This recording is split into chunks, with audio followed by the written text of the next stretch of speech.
All right, a couple more cool things to talk about with this vehicle. First things first, we've got a frunk. It's gonna take some time to get used to. Inside of here, if you do choose, there is a trickle charger that you can get.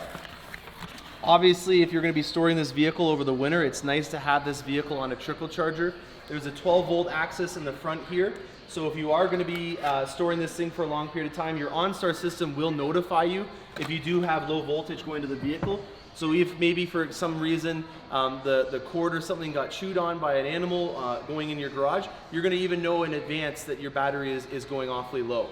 So going along to the side of the vehicle, we found another really unique thing earlier today, that the mirrors aren't the same size. So we're gonna pull our hands here just so you can see. Pretty interesting. Can you see that? There we go.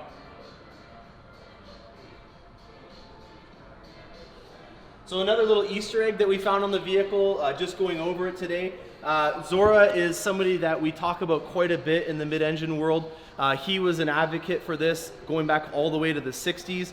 And we were kind of surprised that the Z mode was really the only thing that we had seen as an homage to Zora. And we found earlier today that there actually is a silhouette of Zora on all these vehicles. Now going to the back of the vehicle, on that topic of having the battery die, there is a couple cool ways that you can get inside of the vehicle. In all of these keys, there is a little button that you can press, and then you will have your valet key come out. Now this is a laser cut key, and if you wanted to access the door, there is an opening right under here that you can access to manually open up the door. And then in the back, it's in a really unique area. It's actually hidden behind the plate bracket. So I've been getting a lot of questions about the back tumbler for the manual trunk release. Really cool process, but I want to make a note to all you guys that are going to put a custom plate bracket on your vehicle. If you've got some anti-tampering screws that are on the vehicle, make sure you put the bit and the screwdriver to get that off inside of your glove compartment or in some other compartment that can't be locked up, because to access this manual release, you're going to have to take your plate off.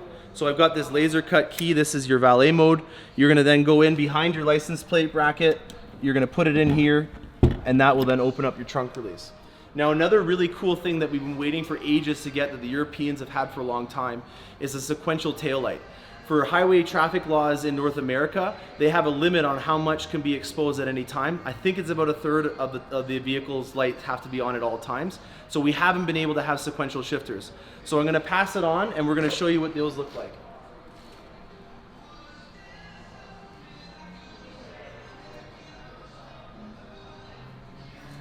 Finally.